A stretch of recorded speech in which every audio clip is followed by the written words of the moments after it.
వృశ్చిక రాశి వారికి 75% శుభ ఫలితాలు గోచరిస్తున్నాయండి.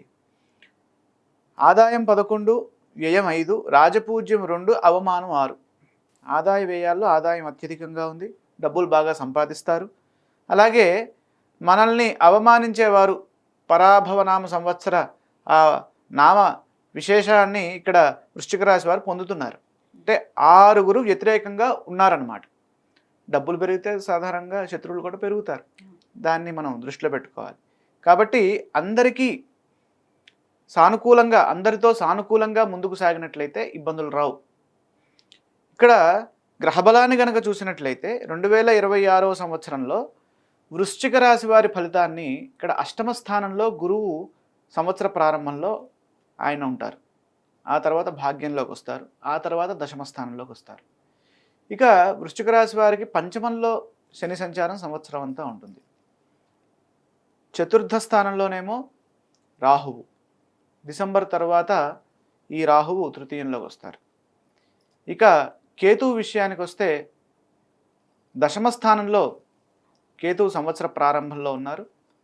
ఆ తర్వాత భాగ్యంలోకి వెళ్తారు ఆయన. ఇది సంవత్సరం యొక్క చక్రం, అంటే వృశ్చిక రాశి వారికి సంవత్సర గ్రహ చక్రం. వీటిని ఆధారం చేసుకొని ఫలితాలు చూసినప్పుడు 2026వ సంవత్సరంలో కొద్దిగా మిశ్రమ ఫలితాలు ఉన్నప్పటికీ దైవబలం సదా కాపాడుతుంది. First point. కారణం ఏంటి? భాగ్యంలో జూన్ 2 తర్వాత ఆయన ఇంచుమించు సంవత్సరం అంతా అక్కడే ఉంటారు.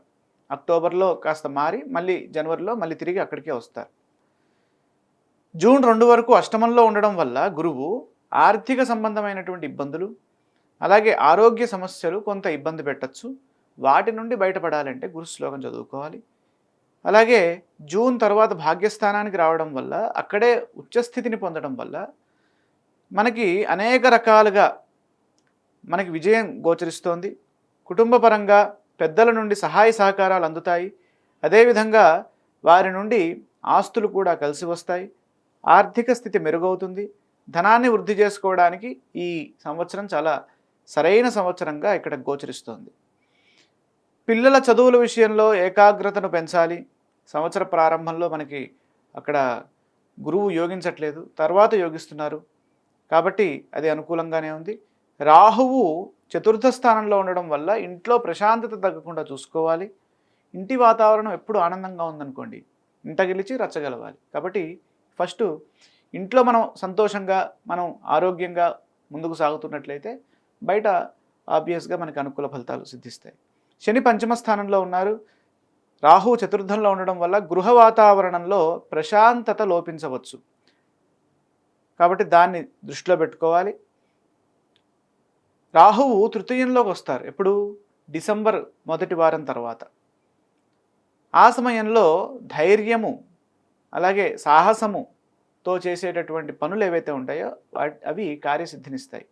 వృత్తిపరంగా కేతు రాజ్యంలో ఉండడం వల్ల పనిలో నిబద్ధత పెరుగుతుంది. అలాగే గుర్తింపు కూడా సిద్ధిస్తుంది. కేతు సప్తమంలో ఉండడం వల్ల ఇందాక అనుకున్నట్టుగానే భార్యాభర్తల విషయంలో చాలా జాగ్రత్తగా ముందుకు సాగాలి. భాగ్య బృహస్పతి యోగము ఉత్తరార్ధంలో విద్యాపరమైనటువంటి శక్తినిస్తోంది. సరస్వతీ కటాక్షాన్ని సూచిస్తోంది భాగ్య బృహస్పతి యోగము. కాబట్టి విద్యార్థులకు ఇది స్వర్ణయుగంగా మనం చెప్పచ్చు. వివాహ ప్రయత్నాలు చేసేవారికి, విదేశీ ప్రయత్నాలు చేసేవారికి అనుకూల ఫలితాలు సిద్ధిస్తాయి. ఉద్యోగ వ్యాపారాల్లో మరియు వృత్తిలో తగినంత ప్రతిఫలం లభిస్తుంది. ఈ సంవత్సరము అష్టమంలో గురువు సంవత్సర ప్రారంభంలో ఉన్నారు కాబట్టి ఈశ్వరారాధన చేసుకుంటూ ఉండడం మంచిది జూన్ వరకు.